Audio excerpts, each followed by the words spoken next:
오늘 1부에 주신 하나님의 말씀은 스가랴 4장 6절 7절 말씀입니다.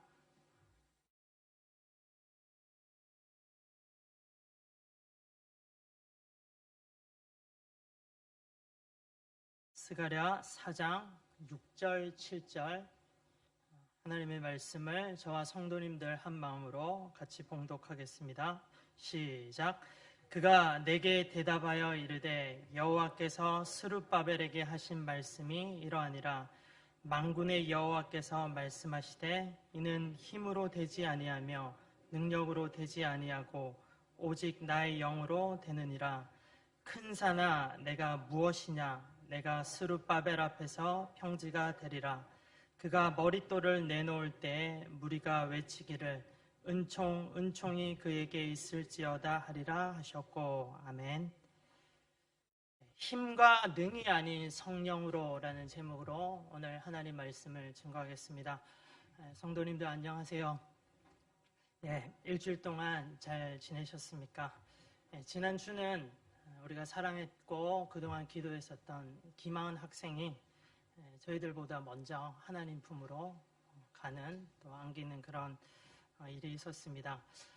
감사하기는 하은이가 굉장히 마지막에 고통이 심했는데요. 고통이 없는 곳, 그 아픔이 없는 곳, 하나님께서 계시는 그 기쁜 곳으로 갔다는 것에 참 위로가 되고 감사했습니다. 또 한 가지 감사한 것은 우리 온 교회가 한 마음이 되어서 함께 그 아픔에 동참하고 위로하고 또 하늘 소망, 부활에 대한 소망을 또 가질 수 있었다는 것이 너무나도 감사했습니다. 기적을 놓고 많이 기도했습니다. 그렇지만 하나님께서는 저희들이 생각했던 그 기적이 아니라 하나님께서 또 원하시고 계획하셨던 그 기적, 우리 교회의 하나됨의 기적을 이 한 학생의 또 소천으로 인하여서 저희들에게 보내주셨습니다. 그 점이 너무나도 감사했습니다. 성도님들 앞으로 계속해서 기도해 주실 때 남아있는 가족들 잘 위로받을 수 있도록, 잘 회복할 수 있도록 계속해서 기도 부탁드립니다. 오늘은 성령 강림 주일입니다. 이 시간 이 자리가 성령의 은혜로 충만되기를 간절히 바랍니다. 그리고 또한 우리 교회도 또 한 사람 한 사람, 우리 성전이, 우리 교회 여러분들도 성령으로 충만되는 이 시간, 예배의 시간이 되면 좋겠습니다. 오늘 본문 말씀 성구는요, 그리 생소한 말씀은 아닙니다. 저희들이 많이 유명한 성구이기 때문에 많이 들어도 받고 외우기도 하는 그런 성구입니다. 그러나 본문이 기록되어 있는 이 성경책 스가랴서는 저희들이 평소에는 우리가 잘 말씀을 듣거나 살펴보지 않는 그런 성경이죠. 그래서 좀 낯설고 생소하기도 할 것입니다. 그래서 이런 점에서 오늘 말씀은 먼저 스가랴서가 어떤 책인지 전체적인 그 흐름 가운데서 오늘 본문을 접근을 하면서 살펴보고 싶습니다. 구약 성경의 이스라엘 역사에서 가장 큰 사건이라고 한다면 뭐 홍해를 탈출했었던 그런 사건도 있지만 또 한 가지의 사건이 있는데, 그것은 바로 하나님의 성전이 멸망당하는 겁니다. 무너지는 거고, 이스라엘 백성들이 바벨론에게 멸망당하여서 포로 생활을 하는 그 사건입니다. 이스라엘 백성들 하나님의 말씀에 순종하지 않았어요. 사랑의 하나님께서 수없이 수많은 선지자들을 통하여서 돌아오라고 했지만 결국 그들은 이 하나님의 음성에 순종하지 않았습니다. 결국 참으시다 사랑의 하나님께서 심판으로 이 바벨론을 사용해서 이스라엘을 멸망시키셨습니다. 그렇지만 이 심판은 심판으로 끝나지 않습니다. 그 심판 뒤에 하나님의 새로운 소망이 있고 희망이 있고 하나님의 또 우리를 향한 사랑이 있다는 것을 알 수 있습니다. 그 사랑과 희망과 소망이 무엇으로 또 실현되었습니까? 바로 포로 70년 이후에 성전이 회복되는 것, 그로 인하여서 하나님의 이 사랑이 다시금 실현되었습니다. 포로 기한, 이스라엘 백성이 포로로 간 다음에 70년 시간이 지난 이후에 포로들이 귀환을 하는데요. 이 포로 귀환은 총 3번에 걸쳐서 진행이 되었고, 이 포로들이 3번에 걸쳐서 최종적으로 왔었던 기간, 1차에서 3차까지의 기간은 약 100년이라고 하는 시간을 통해서 이스라엘 백성들이 3차에 걸쳐서 예루살렘으로 그 바벨론에서 돌아오게 됩니다. 이 스가랴서는 포로 기한 1차 사건 때를 배경으로 쓰여진 책입니다. 이때 포로로 귀환했다고 해서 많은 분들이 쉽게 수많은 사람들이 포로로 귀환을 했을 거라 생각을 하는데 그렇지는 않습니다. 1차 때 포로 귀환했었던 사람들이 약 5만 명이 채 되지 않았습니다. 이 5만 명이라고 하는 포로 귀환자들의 2명의 리더가 있었는데요. 굉장히 중요한 사람입니다. 이 2명의 리더는 한 명은 유다 총독 스룹바벨이었고요. 우리 화면을 보시면 나오죠. 스룹바벨이었습니다. 총독 스룹바벨. 또 다른 한 명은 그 당시의 대제사장 여호수아였습니다. 홍해를 건널 때 또 그 모세의 제자 이 여호수아가 아닙니다. 그 당시의 대제사장 여호수아였습니다. 이 사람 2명의 이름이 이 스가랴에서는 굉장히 중요합니다. 잘 기억을 해두시면 좋겠습니다. 이 2명의 리더였습니다.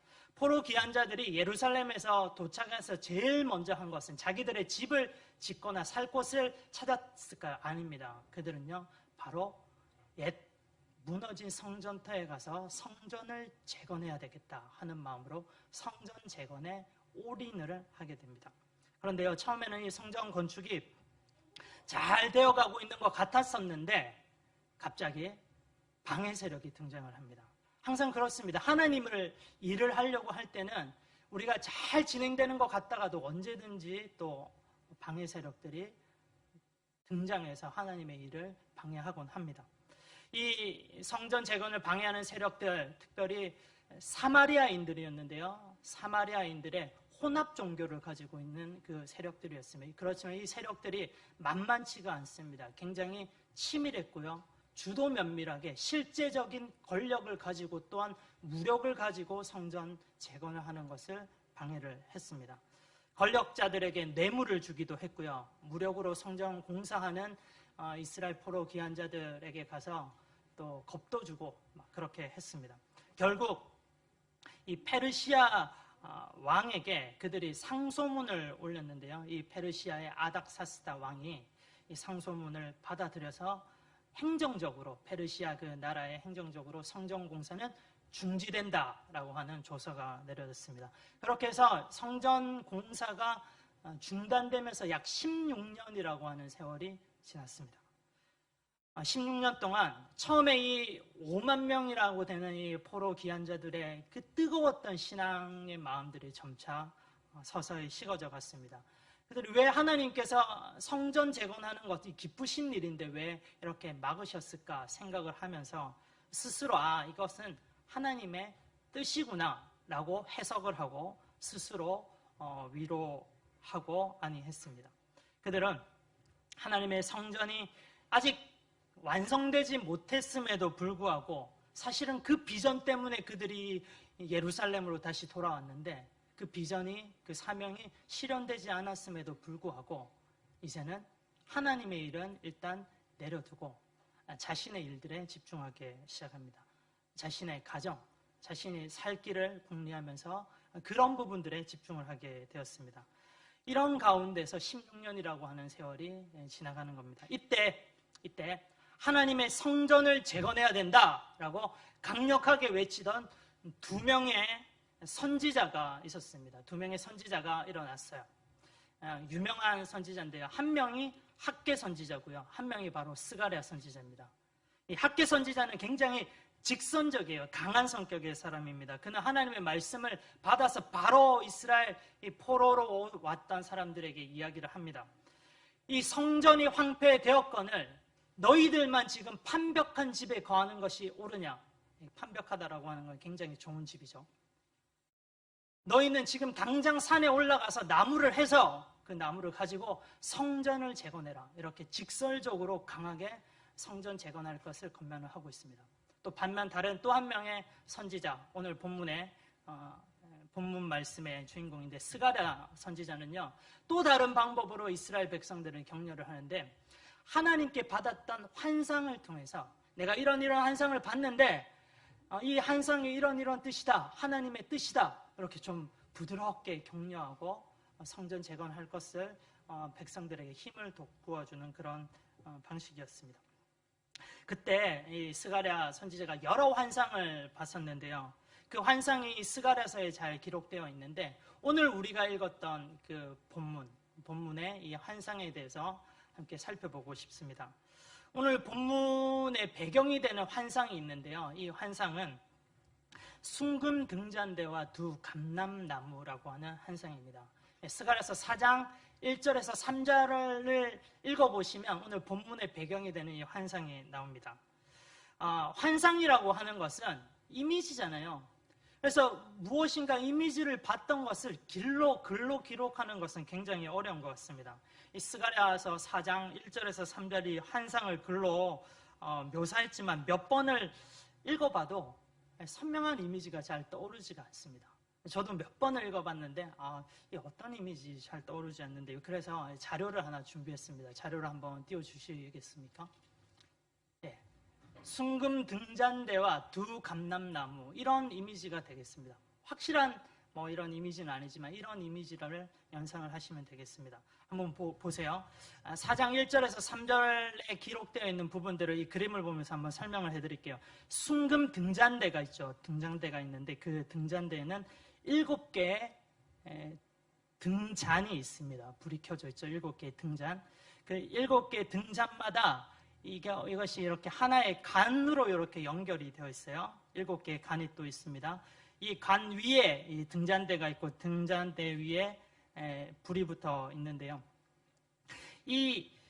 그렇지만 이 간은 밑에 보면 기름이 저장되어 있는 곳과 또 연결이 되어 있습니다. 그런데 보니까 이 기름이 저기 두 뒤에 있는 감람나무를 통해서 이렇게 쭉 기름이 공급되고 있다는 겁니다. 이런 스가랴가 선지자가 이런 환상을 봤습니다. 스가랴 선지자는 굉장히 솔직한 사람이었습니다. 자기가 이런 환상을 봤는데요. 근데 이 환상이 무슨 뜻인지를 모르겠다라는 겁니다. 그래서 이 환상을 보여준 하나님의 천사에게 질문합니다. 내가 이 환상을 봤는데 모르겠습니다. 이 환상이 무슨 뜻인지 알려주세요. 이 대답이 바로 그에 대한 대답이 오늘 우리가 본문에서 읽었던 이 말씀이 되겠습니다. 한번 오늘 본문 말씀을 다시 한번 우리가 읽어보면 좋겠습니다. 스가랴서 4장 6절과 7절입니다. 같이 한번 천천히 말씀 읽어보겠습니다. 시작. 그가 내게 대답하여 이르되 여호와께서 스룹바벨에게 하신 말씀이 이러하니라. 만군의 여호와께서 말씀하시되 이는 힘으로 되지 아니하며 능력으로 되지 아니하고 오직 나의 영으로 되느니라. 큰 산아 내가 무엇이냐? 내가 스룹바벨 앞에서 평지가 되리라. 그가 머릿돌을 내놓을 때에 무리가 외치기를 은총이 그에게 있을지어다 하라 하셨고. 방금 읽었던 이 환상이 스룹바벨이라고 하는 인물하고 연결이 되는 것을 알 수 있는데요. 스룹바벨이 누굽니까? 아까 우리 1차 포로 기한에 2명의 중요한 리더가 있다고 했죠. 그 한 명입니다. 스룹바벨, 총독 스룹바벨. 이 스룹바벨은 성전 재건이라고 하는 큰 개인적인 사명뿐 아니라 이 민족의 사명을 등에 그 무게를 지고 이스라엘 백성을 지도해야 했었던 사람입니다. 그런데 16년 동안 이 성전 재건을 하지 못했어요. 굉장히 마음으로 힘들어했을 겁니다. 그런데 지금 이 시점에 2명의 선지자를 통해서 성전 재건해야 된다. 다시금 격려를 받았어요. 격려를 받고 그래 하나님의 이 비전 사명을 꼭 다시 이루어야겠다라고 마음이 불타오르고 있었던 그때였어요. 그런데 그때 또다시 방해 세력들이 등장합니다. 이 방해 세력들은 16년 전에 성전 재건을 방해했었던 그 세력들입니다. 그 전보다 더 치밀하고 강력하게 성전을 재건을 방해하려고 다시 등장한 것입니다. 이 스룹바벨의 마음에 위축되는 부분들이 있었겠죠. 그래서 하나님은 이 환상을 통해서 스룹바벨을 지금 격려하고 계세요. 격려하고 계신 그 말씀이, 그 대답이 오늘 우리가 본문에서 읽었던 말씀입니다. 하나님은 스룹바벨에게 이렇게 말씀하십니다. 성전을 재건하는 것, 하나님이 기뻐하시는 이 일, 정치적인 힘이나 능력으로 되는 것이 아니다. 바로 오직 나의 능력, 오직 나의 영, 성령으로밖에 이 일은 가능하지 않다. 스룹바벨아, 힘을 내라. 하나님께서 격려해 주시는 말씀입니다. 정말로 그렇습니다. 이 말씀들이 있고 난 다음에 나중에 에스라서는 에스라라고 하는 유명한 이제 우리 선지자 또 율법학자인데요. 2차 포로로 이렇게 귀환할 때 리더였는데 이 에스라서에 보면 5장 6장에 보면 이 성전이 재건되는 일이 하나님의 능력으로 하나님의 은혜로 재건되는 기적적으로 재건되는 그 기록들이 나오고 있습니다. 나중에 한번 에스라 5장 6장 메모하셨다가 한번 살펴보시면 읽어보시면 너무 좋을 것 같습니다. 다시 본문으로 와서요. 본문 7절에 보면 본문 7절에 다시 성경책을 한번 펴시고 보십시오. 큰 산아 내가 무엇이냐 내가 스룹바벨 앞에서 평지가 되리라 이렇게 말씀하셨는데 하나님께서 이 말씀의 뜻이 이렇습니다. 이 큰 산이라고 하는 것은 방해 세력을 뜻해요. 큰 방해 세력을 뜻합니다. 그 사마리아의 혼합 종교인들, 방해 세력하는 사람들, 치밀하고 주도 면밀하게 권력과 밀착해서 이 성전을 방해하는 그 세력들이 큰 산입니다. 달리기를 하는데요. 막 달리기를 하는데 큰 산이 방해물로, 장애물로 딱 가로막고 있는 거예요. 도무지 더 이상 달릴 수가 없는 그런 상황입니다. 그때 하나님께서 능력을 부어주시는데 하나님께서 능력 부어주시니까 이 큰 산이 산산조각이 나는 겁니다. 어떻게 해요? 먼지처럼 산산조각이 나서 이 큰 산이 스룹바벨 앞에서 평지가 된다는 겁니다. 아무리 큰 산 같은 방해 세력들이 실질적으로 몰려온다라고 해도 성령의 은혜가 있으면 하나님의 영이 너와 함께하면 이 산들은 산산조각 나서 평지가 될 것이다. 이 부분을 이야기하고 있습니다. 성도 여러분, 너무 소름이 돋지 않습니까? 하나님께서 나와 함께 해주시면 내가 하나님의 일을 감당할 때 나에게 닥쳐오는 수많은 방해 세력, 아무리 큰 산처럼 딱 산을 보기만 해도 기가 누죽 들어서 누죽 들어서 완전 죄송합니다. 주눅 들어서 완전히 기가 눌리는 그 상황에서도 성령이 함께 해주시면요 그 산들이 산산조각 난다는 겁니다. 여러분 믿으십니까? 이 스가랴 선지자가 보았던 환상을 한번 생각해 보십시오. 이 감람나무가 나오죠. 두 감람나무가 나오는데요. 이 감람나무는요 성령을 상징을 합니다. 성령. 감람나무, 쉽게 올리브 나무잖아요. 올리브 나무에서 가장 중요한 거 무엇입니까? 바로 올리브 기름입니다. 기름 뭡니까? 바로 성령입니다. 성령을 상징하죠.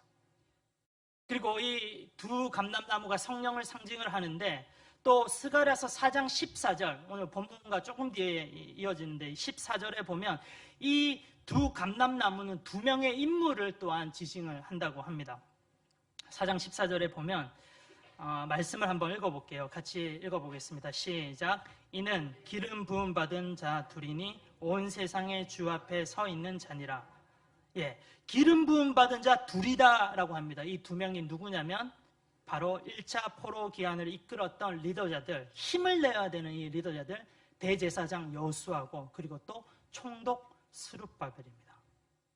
이 성령이 스룹바벨에게 임하고 또 대제사장 여호수아에게 임해서 이 두 명의 인물이 성령으로 충만되어야지 하나님의 이 성전 재건이라고 하는 사명을 이룰 수가 있었던 것입니다. 사랑하는 성도 여러분, 우리가 성령으로 충만되면 우리 앞에 있는 그 어떤 세력과 방해 세력 가운데서도 우리는 항상 승리할 수 있고 이 어려움들을 이길 수 있습니다. 우리가 성령으로 충만되면 우리는 항상 순금 등대에 등잔불이 켜져서 환하게 어둠을 비췄던 것 같은 그런 역할들을 감당할 수 있게 되는 것입니다. 여러분, 우리는 성령의 기름으로 가득 차야 됩니다. 성령의 기름으로 가득 차고 성령의 기름으로 능력을 공급받는 것 무엇입니까? 바로 성령 충만입니다. 성령 충만. 성령 충만이 무엇입니까? 바로 성령 충만은요, 예수 그리스도로 충만된다라는 것입니다. 이 두 감람나무로 한번 생각을 해보세요. 이 감람나무의 기름이 충만히 끊임없이 계속해서 공급되어서 그 등잔불이 계속해서 켜지고 있었습니다. 그렇죠? 근데 이 두 감람나무, 누구라고, 두 인물이라고 말씀을 드렸는데 누구입니까? 대제사장 여호수아와 총독 스룹바벨이죠. 한번 생각해 보십시오. 대제사장이라고 하는 직분, 성경에 기름 부음을 받는 사람들이 있습니다. 그죠? 대제사장이 기름을 부음 받으면서 대제사장의 직무에 감당하게 되는 사람입니다. 대제사장 여호수아, 기름 부음 받은 자. 그리고 또 성경에 예언자들과 왕이 또 기름 부음을 받는데요. 이 총독 스룹바벨이라고 하면 이 말이 총독이지요. 사실은 그 이스라엘이라고 하는 가날, 페르시아의 가날 총독, 그 지역의 총독이라고 하면 그곳의 왕과 같은 존재입니다. 왕, 기름 부음 받은 왕 스룹바벨, 대제사장과 이 왕의 역할을 감당하는 기름 부음 받은 자. 여러분, 우리 예수님이 바로 대제사장이시고 또 우리의 왕이시지 않습니까? 예, 바로 성령 충만이라고 하는 것은 예수님으로 충만된다라고 하는 뜻입니다. 성령 충만, 이 세상에서 가장 좋은 것입니다. 이 성령 충만되면 우리의 모든 문제를 다 해결할 수 있는, 그 문제에 해결할 수 있는 힘이고 근원입니다. 이 성령 충만을 위해서, 예수님으로 충만되기 위해서 우리는 항상 기도해야 되겠습니다. 이미 우리 가운데 예수님이 거하시죠. 그렇지만 또한 우리는 매일매일 예수님으로 충만되게 해달라고 기도해야 됩니다. 기도라고 하는 것은 오늘 그 두 감람나무가 하나의 간으로 연결돼서, 두 개의 간으로 연결되어서 계속해서 기름이 공급되었죠. 기도란 바로 이 성령의 기름을 공급하는 관과도 같습니다. 이 관을 통해서 계속해서 성령의 기름이 흐르는 거예요. 우리는 성령 충만함을 위해서 기도의 간을 붙잡아야 되겠습니다. 기도해야 되겠습니다. 하나님은 구하는 자들에게 한량없이 성령을 부어주시는 분이십니다. 누가복음 11장 13절 한번 우리 읽어보겠습니다. 같이 읽겠습니다. 너희가 악할지라도 좋은 것을 자식에게 줄 알거든 하물며 너희 하늘 아버지께서 구하는 자에게 성령을 주시지 않겠느냐 하시니라. 예, 우리가 성령을 구할 때, 성령을 달라고 하나님께 기도할 때 하나님은 가장 좋은 성령을 우리에게 풍성히 채워주시는 분이신 줄 믿습니다. 오늘 하루도, 이번 한 주도 우리가 예수 그리스도로 충만되어야 되겠습니다. 성령으로 충만되어야 되겠습니다. 내 안에 살아계신 예수 그리스도, 나를 통해서 역사하시는 예수 그리스도를 붙잡는 저와 여러분들 되기를 원합니다. 예수님으로, 성령으로 충만될 때요, 그 어떤 역경이 와도, 하나님의 일을 함에 있어서 그 어떤 어려움들이 물려와도, 그 어떤 큰 산들이 우리를 가로막는다 할지라도 그것들은 산산조각나서 평지가 될 줄 믿습니다. 오늘 말씀을 마무리하면서 저는 우리 교회가, 그리고 우리 교회 공동체가, 또 우리 성도님들 한 사람 한 사람이 이런 성령으로 충만되었으면 좋겠다 간절히 기도했습니다. 정말로 성령으로 충만된 우리 교회, 초대교회 오순절 사건 이후에 생겼던 예루살렘 교회와 같은 예수 그리스도로 충만되어서 예수 그리스도를 전하지 않고는 견딜 수 없어 했었던 그 성령 충만한 교회, 예수 그리스도의 사랑으로 서로 사랑하고 나누며 섬김으로 가득했었던 그 교회, 그런 교회가 되기를 간절히 기도합니다. 그리고 또 우리 한 사람 한 사람이 예수님을 주인으로 섬기는 성전이지 않습니까? 우리 개인의 성전이신 우리 성도님들도 늘 성령으로 충만하고 승리하는 그런 은혜가 있기를 간절히 기도합니다. 기도하겠습니다. 사랑과 은혜가 풍성하신 하나님 아버지, 저희들에게 오늘 성령 강림 주일을 통해서 스가랴서 말씀을 통해서 성령으로 충만되게 되기를 또 간구하며 우리들에게 이 말씀을 허락해 주셔서 감사합니다. 주님의 일을 하며 또 교회에 여러 가지 어려움이 있을 수 있지만 주님 성령 충만함으로 이 모든 것들 감당하게 해 주시옵소서. 스룹바벨 앞에 큰 산이 평지가 되었던 것처럼 예수 그리스도로 충만된 우리들 앞에 모든 문제들이 다 사라지게 성령님 역사해 주시옵소서. 감사드리며 우리 주 예수 그리스도 이름으로 기도합니다. 아멘.